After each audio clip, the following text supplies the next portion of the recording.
Assalamualaikum warahmatullahi wabarakatuh. Selamat pagi, salam sejahtera untuk kita semua. Terkhusus kepada anak-anakku sekalian, mahasiswa FISIP pada mata kuliah pengantar sosiologi, dan juga kepada sahabat-sahabatku, teman-temanku, para dosen dan para guru. Kali ini saya akan mengaplikasikan sebuah model pembelajaran pada mata kuliah pengantar sosiologi dan pada materi interaksi sosial. Kali ini saya akan mengaplikasikan penggabungan dua model pembelajaran, yaitu Jigsaw dan Number Head Together. Saudara-saudaraku sekalian, pada model ini tentu saya sudah tayangkan kemarin tentang model pembelajaran Jigsaw, namun kali ini saya ingin memperlihatkan aplikasi pembelajaran Jigsaw dengan penggabungan Number Head Together dan pada kelas yang berbeda. Baik, saya persilakan Anda untuk menyaksikan video berikut ini.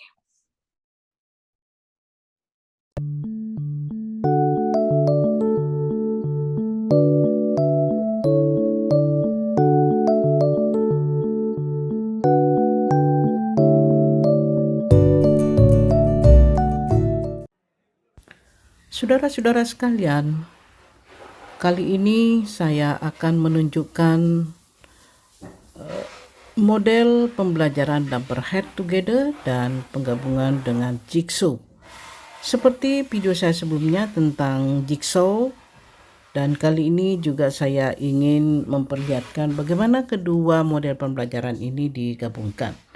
Seperti biasa, mahasiswa disuruh menghitung 1 sampai terakhir untuk memastikan berapa jumlah mahasiswa di dalam kelas.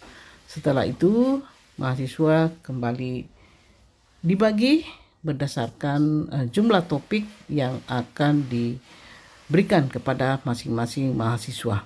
Nah, karena topik hari ini ada 4, maka pengelompokan mahasiswa pun sebanyak 4 orang satu kelompok.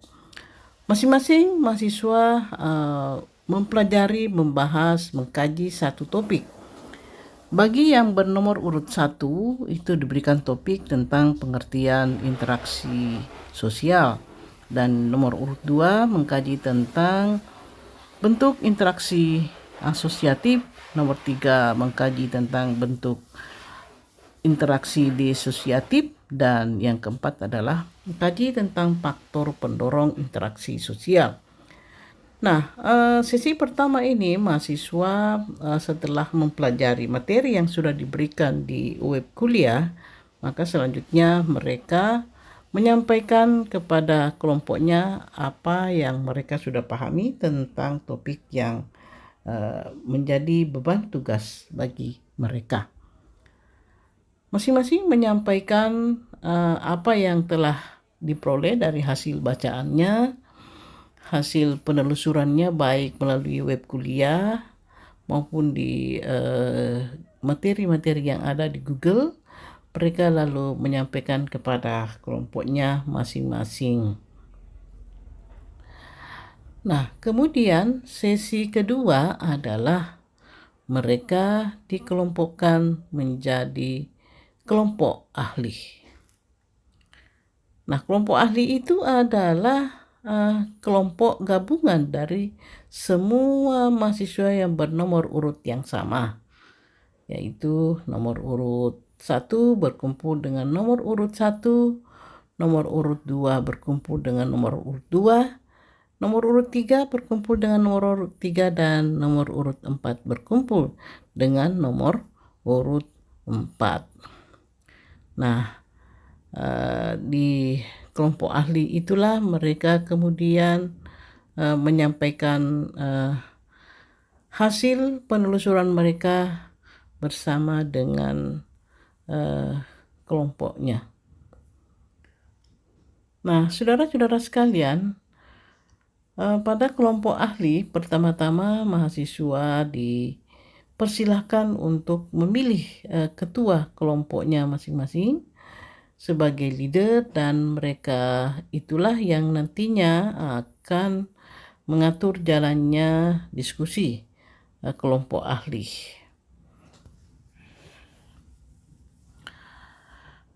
Nah, kelompok ahli ini membahas tentang masing-masing topik. Topik nomor 1 membahas tentang pengertian interaksi sosial. Topik nomor 2 membahas tentang bentuk interaksi sosial asosiatif, dan kelompok nomor urut 3 membahas tentang bentuk interaksi sosial disosiatif, dan yang keempat adalah membahas tentang faktor pendorong interaksi sosial.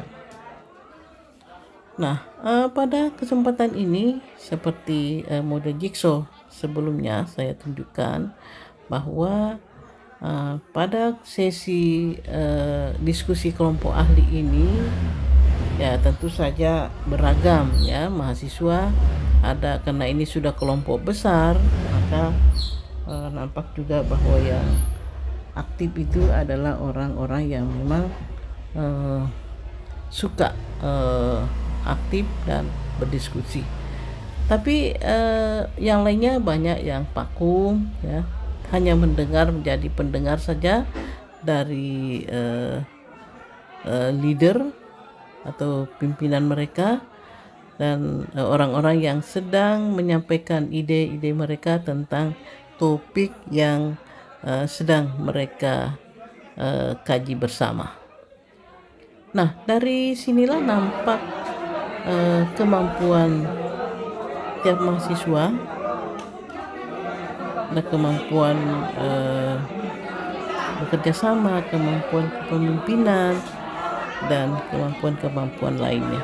Nah, lalu setelah selesai kelompok ahli, kemudian mereka dikembalikan ke kelompok asal. Dan di sini sesi ketiga ini mahasiswa kembali menyampaikan apa yang tadi sudah disepakati atau diperoleh dari kelompok ahli. Jadi masing-masing menyampaikan hasil dari kelompok ahli tadi, lalu satu persatu menyajikan pemahamannya tentang apa yang sedang mereka kaji. Mulai dari berturut-turut, tadi kelompok dari bernomor urut 1 menyampaikan tentang pengertian interaksi sosial, kelompok 2 tentang bentuk asosiasi bentuk interaksi sosial asosiatif, dan ketiga tentang interaksi sosial disosiatif, dan keempat adalah tentang faktor pendorong interaksi sosial. Nah, lalu sesi keempat adalah presentasi. Nah, disinilah kemudian number head together itu digunakan, yaitu tadi setiap mahasiswa diberikan nomor kepala, yaitu 1, 2, 3, dan 4. Dan pada saat sesi presentasi, mahasiswa hanya disebutkan nomor kepala mereka untuk tampil ke depan mempresentasikan hasil diskusinya di hadapan audiens yang lain. Satu persatu dosen menunjuk mahasiswa berdasarkan nomor kepala yang mereka miliki. Ada yang bertugas untuk mempresentasikan, dan ada pula yang bertugas untuk mengajukan pertanyaan. Mari Bapak Ibu sekalian, saudara-saudaraku, para pendidik, para guru dosen, kita ikuti dengan saksama diskusi dan presentasi mereka.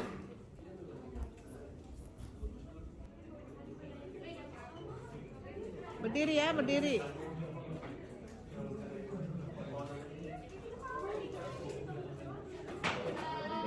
Berdiri. Tadi itu kan contohnya ada diskusi, menyapa, kerjasama, musyawarah, berkoordinasi, dan berbicara. Dari itu ada disosiatif sama asosiatif.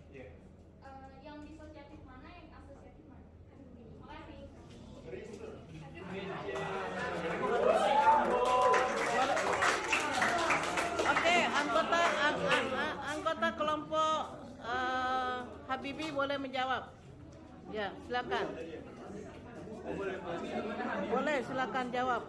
Yang mana termasuk contoh-contoh itu, yang mana termasuk kelompok asosiatif, mana termasuk disosiatif? Contohnya diskusi, menyapa, kerjasama, musyawarah, berkelahi, berbicara. Ya. Itu yang mana asosiatif sama yang mana disosiatif? Diskusi, menyapa, kerjasama, musyawarah, berkelahi, dan berbicara. Pada orang lain, berbicara pada orang lain. Berbicara. Berkelahi. Berkelahi, musyawarah, kerjasama, berbicara. Oh, berarti asosiatifnya itu. Berdiri. Kenalkan, nama saya Azhar dari kelompok Habibie nomor 3. Saya ingin menjelaskan penjelasannya. Jadi tadi yang disebutin sama Fakta, yang termasuk dari disosiatif itu cuma satu tadi, yang berkelahi. Selebihnya sendiri itu asosiatif. Diskusi sendiri itu termasuk asosiatif karena dalam tujuan yang sama. Oke. Interaksi sosial asosiatif ada sebuah interaksi sosial secara positif untuk menghasilkan kerjasama. Ada beberapa bentuk interaksi sosial asosiatif. Salah satunya adalah kerjasama. Kerjasama itu adalah antara kelompok satu dengan kelompok lainnya atau individu satu dengan individu lainnya. Di dalam kerjasama itu ada beberapa struktur. Yang pertama, bargaining atau sebuah perjanjian awal dari individu satu sama individu lainnya. Yang kedua itu cooperation atau suatu proses penerimaan atas dari perjanjian-perjanjian yang tadi disebutkan atau yang dibuat pada awalnya. Yang ketiga itu ada koalisi.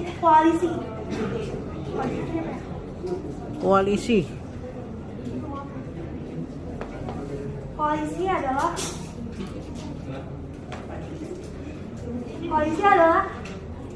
hasil dari kerjasama antara dua kelompok tersebut. Dan terakhir itu ada joint venture. Joint venture itu adalah hasil dari bagan-bagan yang tadi sudah saya sebutkan. Oke, silakan kelompok Cut Nyak Ding 2 mengajukan pertanyaan.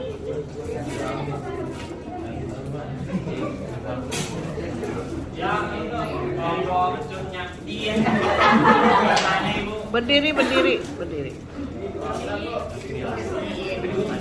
Nggak usah perkenalan kan? Ya. Ingin bertanya, apa perbedaan dari interaksi sosial asosiatif dan interaksi sosial disosiatif? Udah tadi. Maaf sebelumnya, kita kan di sini, saya di sini menjelaskan tentang asosiatif, belum disosiatif. Ya.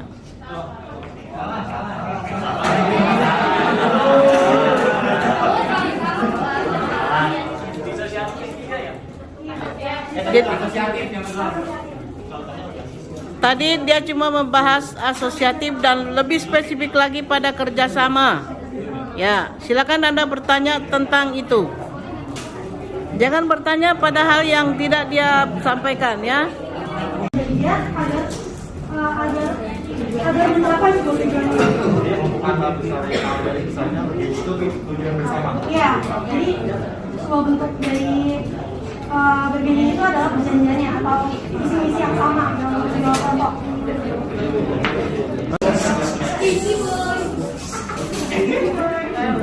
Assalamualaikum, saya dari kelompok Megawati. Megaca nomor 3. Ini saya ingin menjelaskan proses disosiatif. Disosiatif bentuk sosial yang menghasilkan perpecahan. Jadi ini kayak apa ya? Kayak bertentangan lah sama asosiatif. Terus nih ada yang pertama ada persaingan. Persaingan itu ditandai dengan adanya kayak perlombaan sih. Seperti kayak dia itu ingin Sudah ada absen. teratas. Kenapa nggak Kayak dibikin? posisi teratas itu. Buat bikin Terus secepatnya yang kedua ada absen. kontravensi. Ini ada kertas nih. Kontravensi ada Yang lebih besar ada 5 mungkin macam. kertasnya tuh. Yang pertama kontravensi. Ya. Kontravensi itu artinya proses sosial dalam persaingan dan konflik. Lalu 5 macamnya itu yang pertama ada yang umum, ada penolakan, keengganan, penolakan, Yang kedua, yang sederhana. Contohnya maki-maki, terus ada memfitnah. Yang ketiga ada yang intensif. Contohnya penghasutan, penyebaran fitnah. Yang keempat ada rahasia. Rahasia itu kayak berkhianat. Terus yang kelima taktis, intimidasi dan provokasi. Lalu ada konflik. Konflik itu mencapai tujuan menggunakan ancaman dan kekerasan. Jadi saya mau mengajukan pertanyaan. Jadi kan di sini kan disosiatif. Disosiatif itu mempunyai bagian-bagian di dalam itu berinteraksi disosiatif. Kan ada konflik, ada kontroversi. Contoh kontroversi taktis itu apa? Yang bersifat taktis itu apa?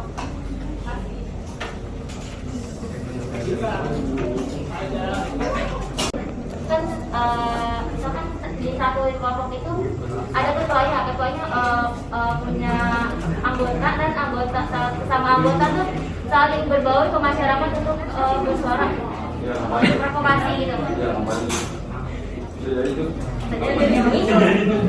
Berarti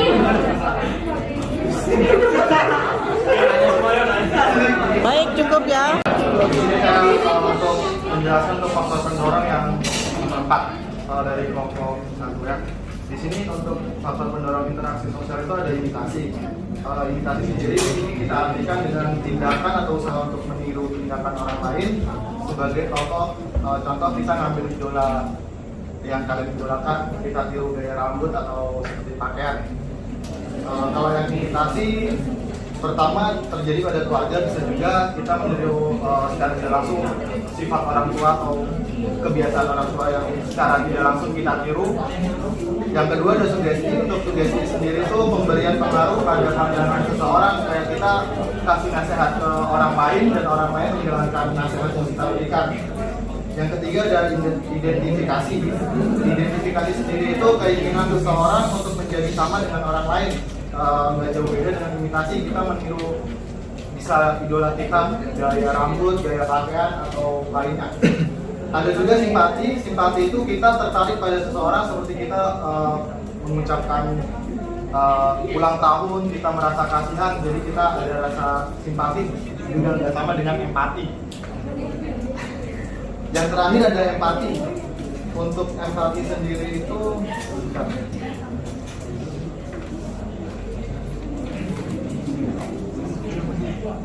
empati sendiri kenapa? Bentar.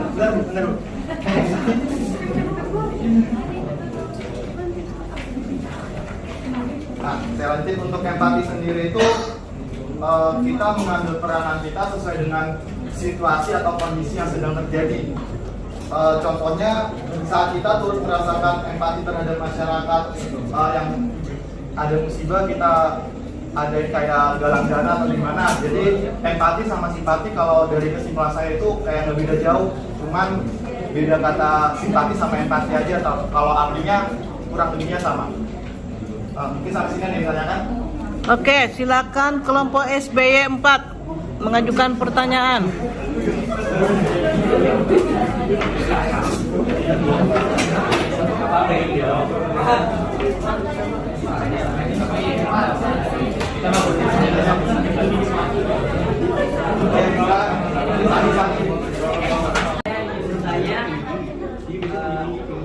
Apa perbedaan dari imitasi dan identifikasi secara spesifik? Secara spesifik ya.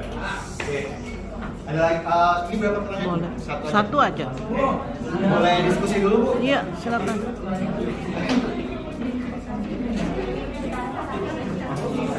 Assalamualaikum warahmatullahi wabarakatuh. Saya dari kelompok Ahmad Yani yang mempresentasikan tentang bentuk interaksi asosiatif. Interaksi asosiatif adalah bentuk interaksi sosial yang melakukan kerjasama. Dan di dalamnya terdapat dua bentuk. Yang pertama adalah kerjasama, akomodasi dan akomodasi dan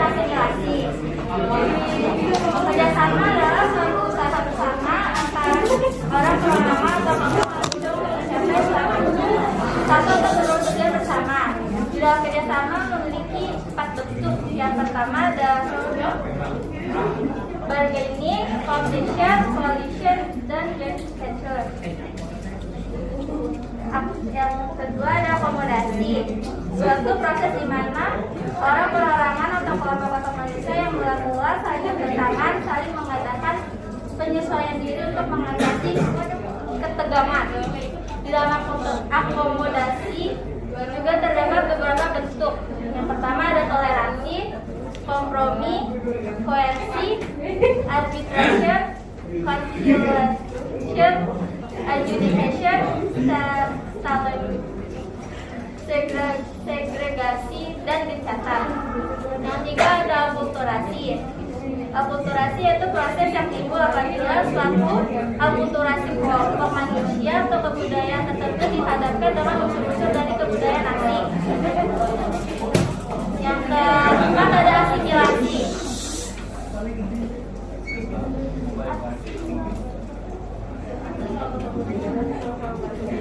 Oke, cukup. Silakan kelompok Kartini 2 mengajukan pertanyaan. Kartini 2 mengajukan pertanyaan, silakan. Hah?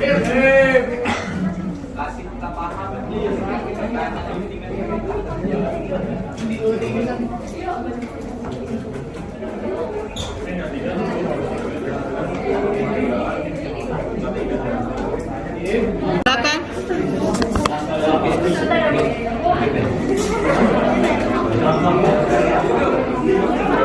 Akomodasi yaitu ada pemaksaan terhadap kaum yang lemah, penyelesaian PHK karyawan, penyelesaian yang bersengketa melalui pihak ketiga atau mediasi, toleransi kehidupan beragama. Ya, deh, saya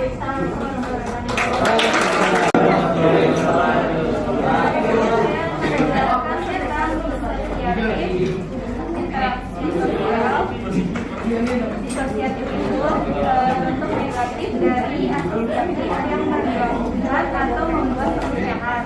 Bentuk-bentuknya itu ada 3.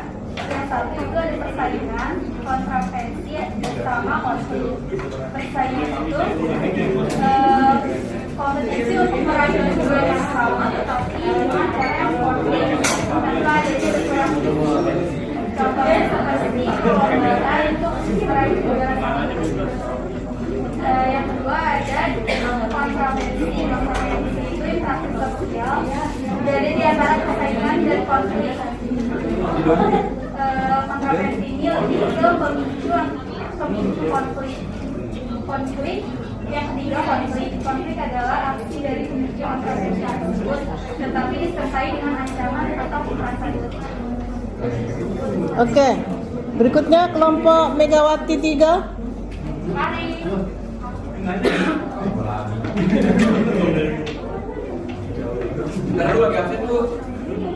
Ajukan pertanyaan.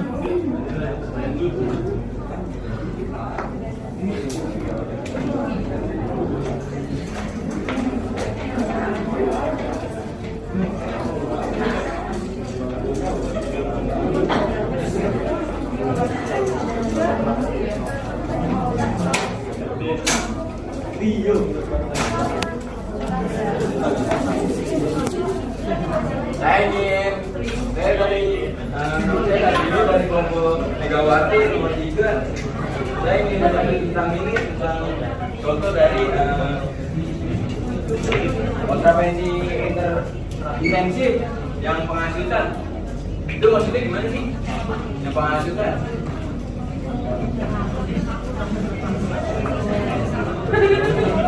Assalamualaikum warahmatullahi wabarakatuh. Hari ini saya mau menyampaikan faktor-faktor yang mempengaruhi interaksi sosial, yaitu yang pertama ada 5 faktor. Yang pertama itu imitasi, di mana imitasi itu kayak peniruan dari tindakan orang lain. Positifnya contohnya kayak seorang guru coba buat mendisiplinkan muridnya sehingga muridnya jadi orang yang lebih baik, dan contoh buruknya seperti orang yang mengajak temannya untuk merokok dan akhirnya terpengaruh oleh pengaruh negatifnya. Jadi itu adalah imitasi. Imitasi itu lebih kayak buat perilaku dari seseorang yang bisa dicontohkan ke orang lain, ajarkan gitu.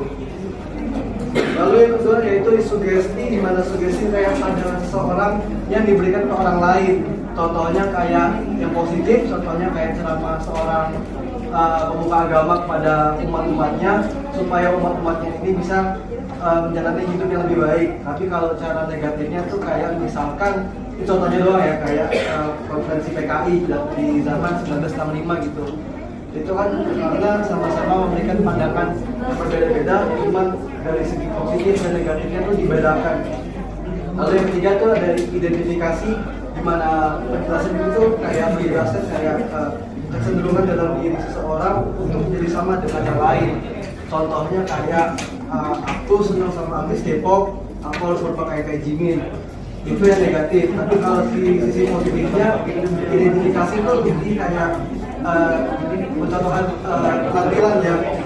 Misalkan kayak aku melihat dosenku yang rapi gitu, makanya aku berpakaian dengan yang rapi. Itu lebih identifikasi. Nah, buat yang masih bingung, diimitasi sama identifikasi itu perbedaannya ada di perilakunya sih. Kalau imitasi itu lebih kayak perilaku, identifikasi lebih ke penampilan. Lalu poin keempat yaitu simpati, di mana proses ini di mana seseorang memiliki perasaan atau perhatian kepada orang lain.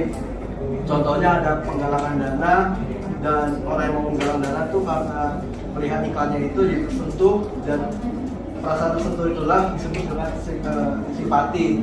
Berbeda dengan empati, di mana empati itu lebih kayak perasaan mendalam terhadap apa yang dirasakan oleh orang lain. Contohnya kayak ada peristiwa 9/11 yang terjadi pada tahun 2001. Pada setiap tahun orang Amerika selalu kayak ada acara duka sendiri untuk mengenang 9/11. Itu untuk empati. Selain dari penjelasan saya, mungkin ada yang mau bertanya? Silakan kelompok Imam Bonjol 4.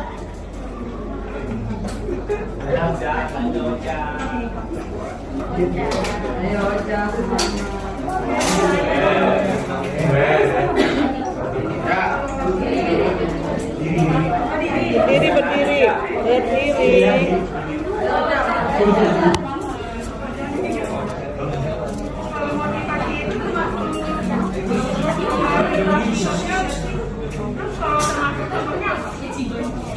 Kalau yang berkata ya dari sini, sebenarnya itu termasuk itu poin yang sebenarnya, cuman nggak terlalu penting karena motivasi itu kan balik ke proses masing-masing ya.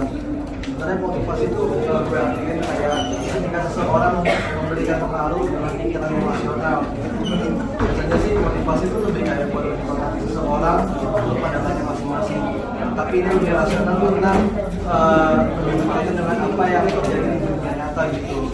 Motivasi itu kayak mendorong seperti itu masih masuk akal dan masih masuk dalam faktor yang mempengaruhi interaksi sosial.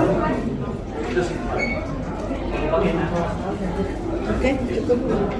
Sekian dari saya. Assalamualaikum warahmatullahi wabarakatuh. Saudara-saudara sekalian, setelah selesai sesi presentasi dan sesi terakhir adalah refleksi dan penyampaian perasaan daripada mahasiswa. Setiap kelompok dipersilahkan ada yang mewakili untuk menyampaikan perasaan mereka dan apa yang telah diperoleh dari pembelajaran yang baru saja terjadi. Apakah itu menilai tentang pembelajarannya, kelompoknya, atau model pembelajarannya. Kita dengarkan apa kata mereka.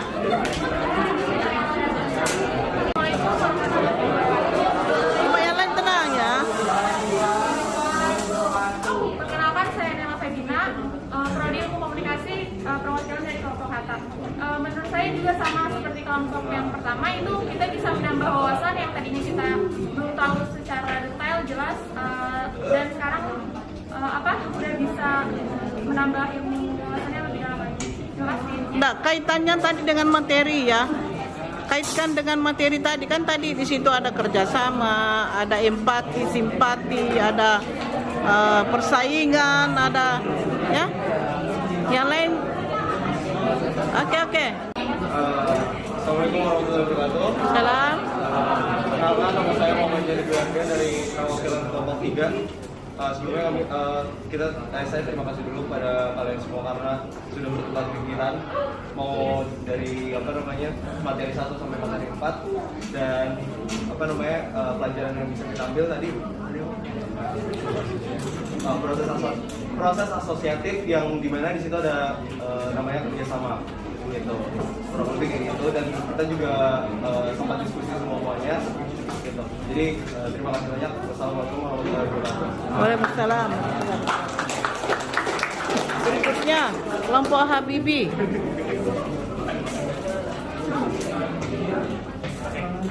Assalamualaikum warahmatullahi wabarakatuh. Salam. Pertama-tama saya mengucapkan terima kasih kepada Bu Prof dan seluruh teman-teman yang sudah menjelaskan mengenai interaksi sosial yang dibahas pada hari ini. Banyak pelajaran yang kita dapatkan dari interaksi sosial, terutama bagi kita semua mungkin kita jadi tahu, terutama saya juga jadi tahu bahwa selama ini kita sering sekali melaksanakan interaksi sosial. Oke, itu saja yang saya sampaikan. Terima kasih. Assalamualaikum warahmatullahi wabarakatuh. Waalaikumsalam warahmatullahi wabarakatuh. Oke, berikutnya kelompok Sudirman. Kelompok Sudirman, silakan. Di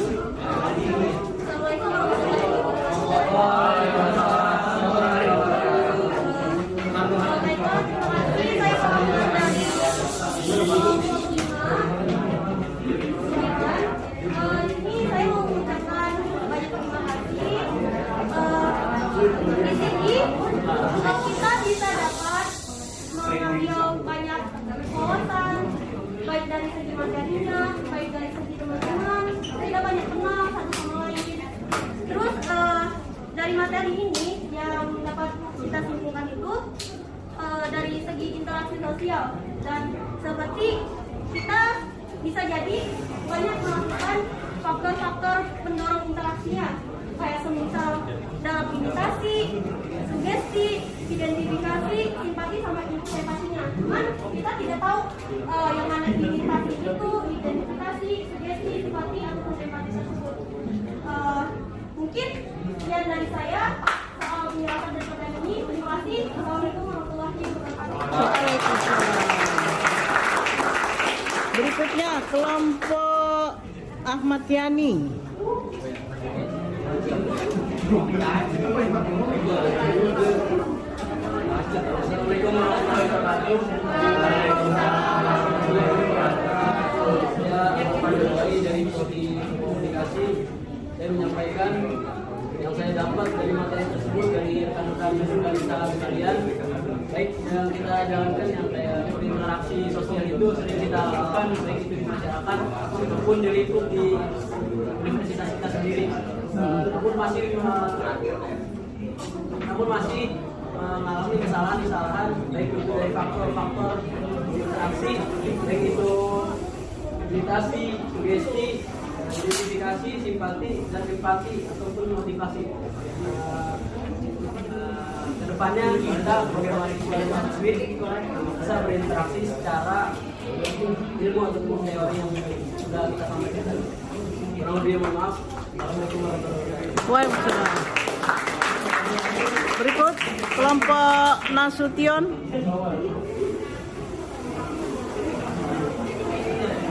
Perkenalkan, nama saya Gerald dari Prodi Komunikasi. Saya mewakili kelompok Nasution. Sebelumnya saya berterima kasih kepada Ibu Prof karena sudah membuat pelajaran ini lebih menyenangkan, mungkin karena kami bisa bertukar pikiran, terus bertukar ilmu juga, kenal lagi dengan satu sama lain, dan sesuai tema pelajaran hari ini adalah interaksi sosial, dan secara nggak langsung dengan kami berdiskusi kami sudah melakukan interaksi sosial. Dan terima kasih kepada Ibu. Sekian dan saya terima kasih. Oke. Berikut Patimura, silakan. Kelompok Patimura, silakan.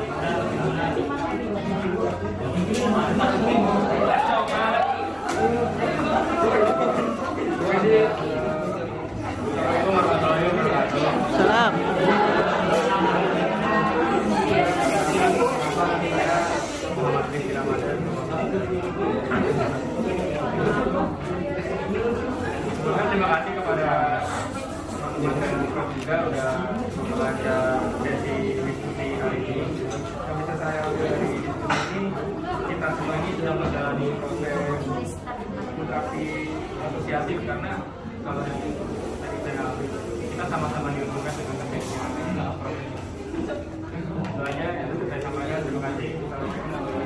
Waalaikumsalam.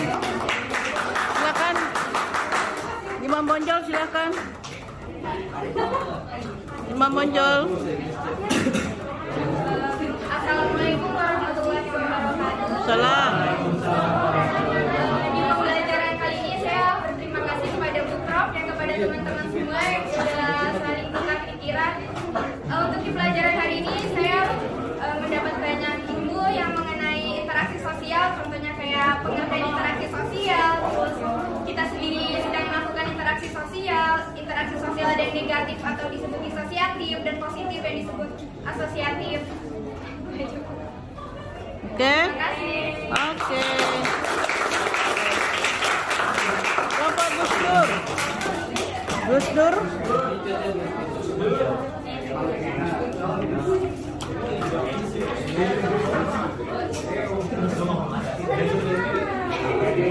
Oke, kita tinggalkan kelompok Gus Dur. Kita ke Megawati, silakan. Megawati.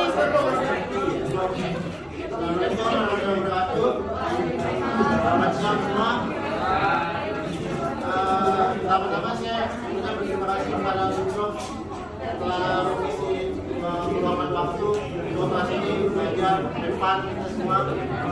Sama teman-teman semua kita juga berterima kasih. Terima kasih banyak untuk teman-teman kelompok yang sudah presentasi mengenai materi pada hari ini. Materi hari ini sangat bermanfaat untuk kita semua bagi kedepannya bisa mempelajari interaksi sosial dengan senang karena metodenya yang kita ketahui semuanya asik. Terima kasih. Oke, baik.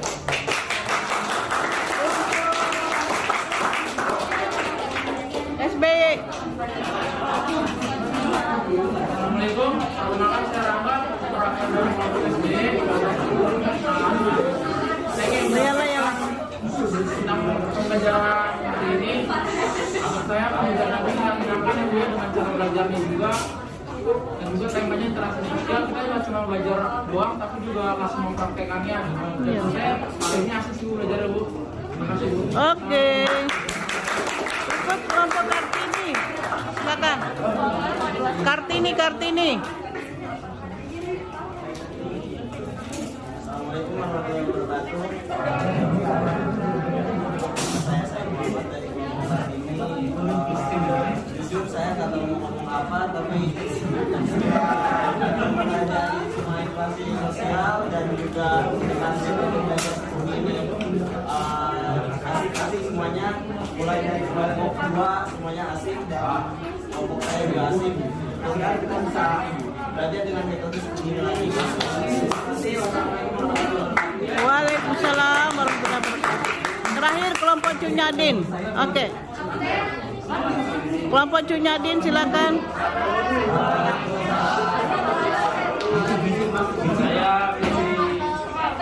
Saya Bisi Wijaya dari kelompok Pancasila. Saya ingin berterima kasih kepada Ibu Profesor telah memberikan materi tentang interaksi sosial dan ingin berterima kasih juga untuk teman-teman semua karena sudah menjelaskan tentang materi interaksi sosial. Terima kasih. Assalamualaikum warahmatullahi wabarakatuh. Waalaikumsalam.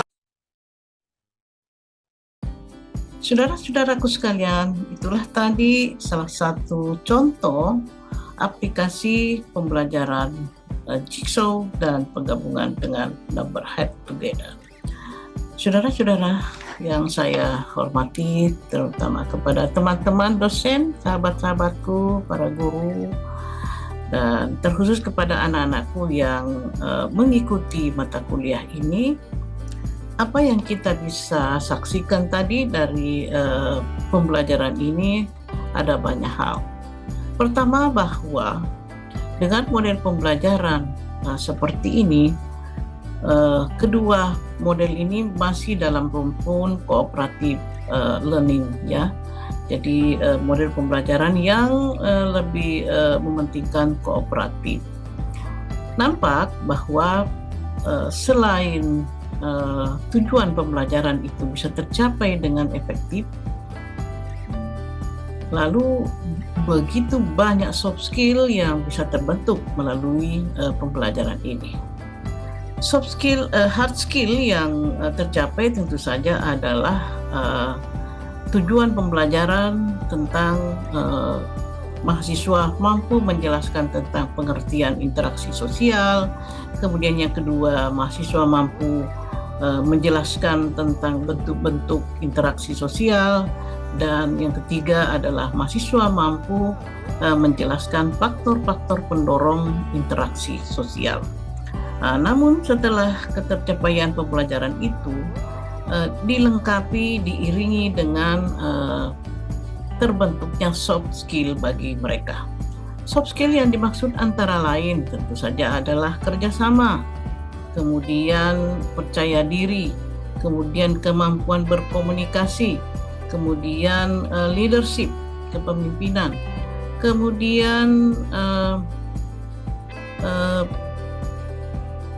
toleransi, ya, kemudian menghargai pendapat orang lain.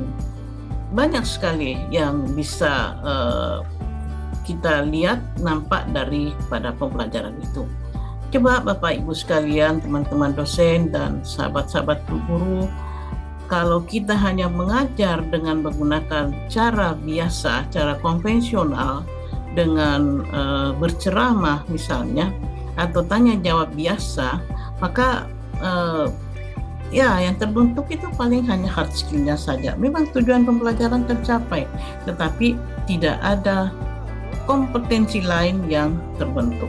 Padahal ke depan berdasarkan hasil penelitian menunjukkan bahwa saat ini bukan lagi hard skill yang dibutuhkan untuk semata-mata keberhasilan seseorang, tetapi yang terpenting adalah bagaimana mereka memiliki multi kompetens yang telah kita latihkan, yang telah kita bentuk melalui pembelajaran kita di kelas. Oleh sebab itu, betapa pentingnya kita melakukan inovasi pembelajaran. Salah satu di antaranya adalah menggunakan model pembelajaran Jigsaw dan Numberhead Together. Dari situ juga nampak bahwa tanggung jawab personal setiap mahasiswa itu terbentuk, karena setiap mahasiswa diberikan tanggung jawab masing-masing, diberikan topik sendiri-sendiri, sehingga mereka benar-benar bertanggung jawab akan materi yang harus dia kuasai dan harus nanti dipertanggungjawabkan. Nah, nampak juga bahwa dengan pembelajaran seperti itu, semua mahasiswa aktif secara baik secara fisik maupun secara mental. Tidak ada satupun mahasiswa yang main-main, tidak ada satupun mahasiswa yang main HP, main segala macam, tidak ada, karena semua mereka itu aktif dan semua mereka siaga satu, karena mereka akan diminta pertanggungjawabannya di akhir sesi, yaitu mereka harus mempresentasikan sendiri tugas yang diberikan kepadanya, bukan tanggung jawab kelompok. Baik, saudara-saudaraku sekalian, itulah tadi model pembelajaran Jigsaw dan Numberhead Together, dan insya Allah berikutnya akan saya tunjukkan lagi bagaimana mengaplikasikan model pembelajaran yang lain tetapi dalam bentuk online. Terima kasih atas perhatiannya. Saya akhiri. Billahi taufiq wal hidayah. Wassalamualaikum warahmatullahi wabarakatuh.